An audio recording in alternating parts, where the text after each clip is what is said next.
Om Ajnanatimirandhasya Jnananjanashalakaya Chakshurunmilitam Yena Tasmai Shri Gurave Namaha.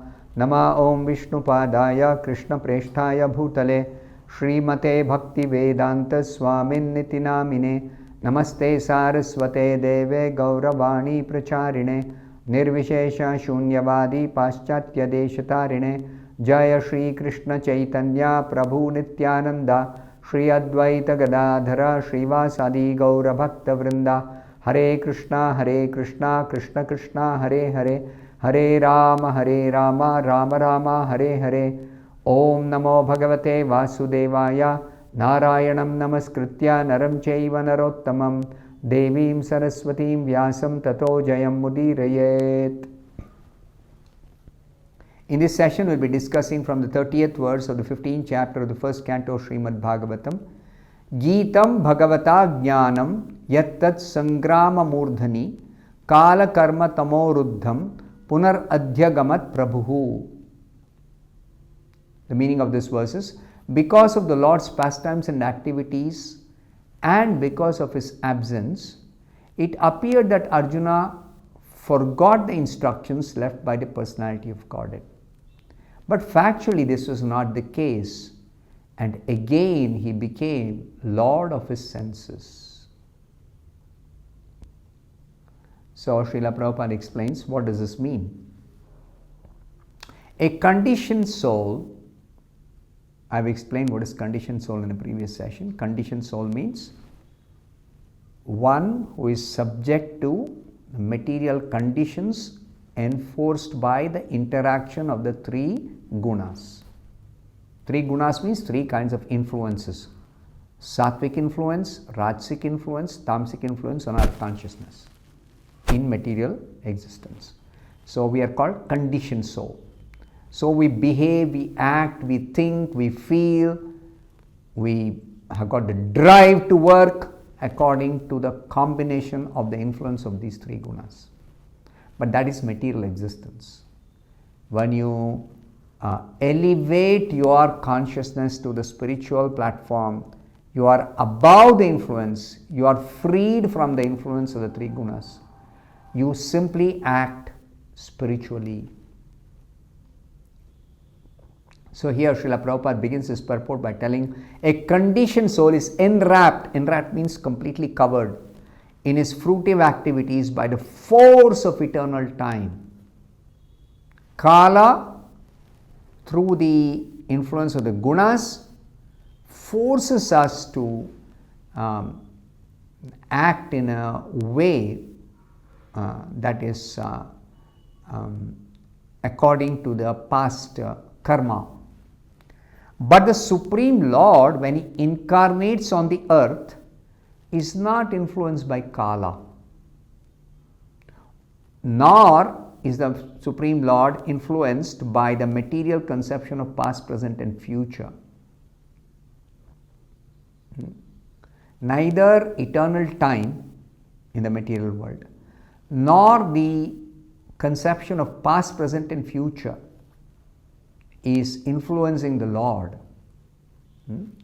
So therefore, the activities of the Lord, which may appear like ordinary activities of this material world, are not ordinary.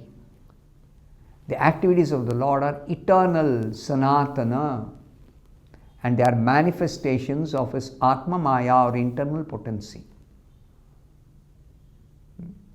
Our ordinary activities are due to the interaction of the three gunas. Prakrute kriyamanani gunai karmani sarvashaha ahankara vimoodatma kartaham iti manyate. Whatever material activities are happening, they are carried out by the three gunas, but I think I am the doer under the influence of illusion. But spiritual activities are not at all like material activities. They have nothing to do with the three gunas. They have nothing to do with kala, material time. They are completely transcendental to material time and material modes. And therefore they are called under the internal potency or spiritual potency or spiritual energy divine energy, transcendental energy, more than divine, transcendental energy. All pastimes or activities of the Lord are spiritual in nature. All activities of the Supreme Lord are spiritual by nature. Even his stealing the butter, even his crawling in the courtyard of Mother Yashoda like an ordinary child, all those activities are completely transcendental. They are not ordinary activities. Therefore, Shukadeva Goswami, he is speaking to all the assembled saintly persons and to Parikshit Maharaj. And Shukadeva Goswami speaking very, very gravely about transcendental subject matter, about spiritual subject matter, trying to enlighten Parikshit and through Parikshit all the other saintly persons.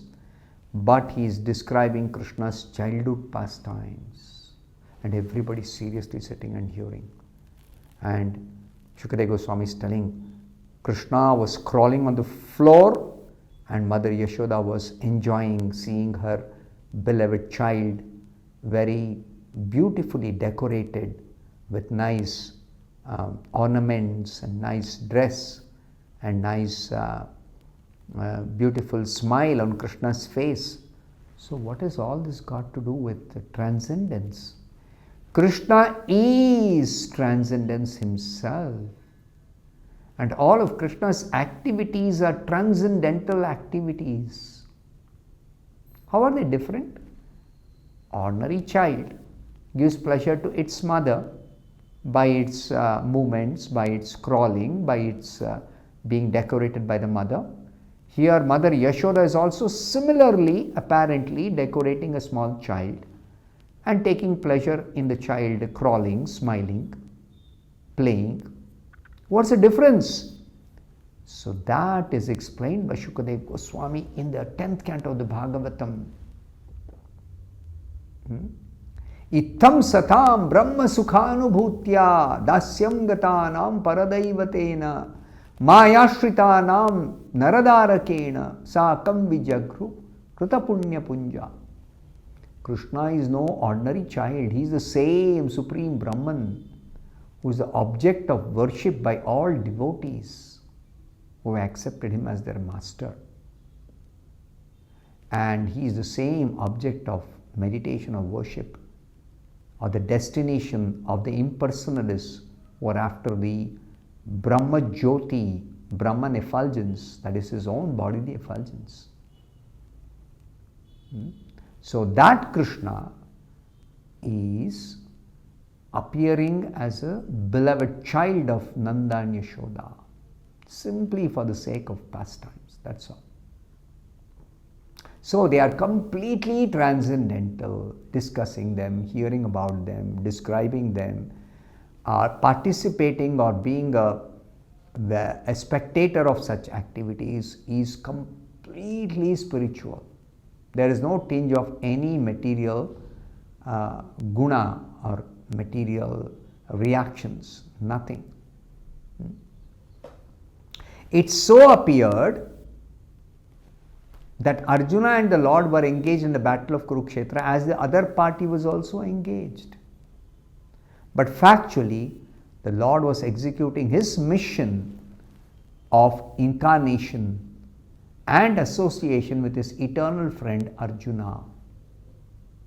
Like so many battles are fought, this battle of Kurukshetra was another battle between the Pandavas and Kauravas. And the whole world was divided, all the kings were divided into two parties. Some took the side of Pandavas, others took the side of Kauravas, and they were fighting. Whoever wins the battle will rule the world. No, it's not as simple as that. Krishna being present on the battlefield of Kurukshetra and his pure devotees, the Pandavas, under the complete transcendental protection of Krishna, they are present on the battlefield. They are executing Krishna's mission. Krishna wants his pure devotees to rule the world. And Krishna has arranged this battle simply for eliminating all the unnecessary burden in the form of demoniac forces on this earth planet. He has arranged this battle. They'll all be killed, and Yudhishthira Maharaj and the other Pandavas, they will come out victorious by Krishna's plan, Krishna's arrangement, Krishna's transcendental mission in this material world. Pure devotees should rule this world. Pure devotees should direct the people in general towards Krishna consciousness. That is Krishna's mission. Therefore, such apparently material activities of Arjuna did not drive him away from his transcendental position, but on the contrary, revived his consciousness of the songs of the Lord as he sang them personally. Krishna, whatever instructions Krishna gave on the battlefield of Kurukshetra, those instructions Arjuna is trying to recollect, and he is remembering the activities of the Lord also in connection with that battle. And simply by remembering them, Arjuna is re-established in his transcendental position as the eternal friend of Krishna, as the associate of Krishna, as the participant in Krishna's Leela. So all illusion, ignorance are absent in such thoughts. Thinking of Krishna is different from thinking of ordinary subject matter. A big difference. The revival of consciousness, the way Arjuna's consciousness was revived simply by thinking of Krishna's instructions, is assured by Krishna in the Bhagavad Gita, in the 18th chapter, 65th verse. What does Krishna say? Manmana bhavamad bhakto madhyaji mam namaskuru mame vaishyasi satyante pratijane priyosime. What is the meaning of this verse in the Bhagavad Gita? One should think of the Lord always. Manmana, always think of me, Krishna says. The mind should not forget him. One should become a devotee of the Lord. Bhavamad bhakto, become my devotee, and offer obeisances unto him. Devotee means he bows down before the Lord. Mam namaskuru. One who lives in that fashion becomes undoubtedly endowed with the blessing of the Lord.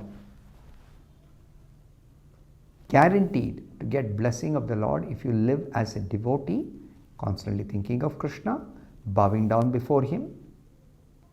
And in this way, by the blessing of the Lord, what happens? One achieves the shelter of Krishna's lotus feet. Get complete shelter at his lotus feet. Completely protected. Always safe under his protection. There is nothing to doubt about this eternal truth. What is told in the Bhagavad Gita is eternal truth for all times, for all people, in all circumstances, in all places.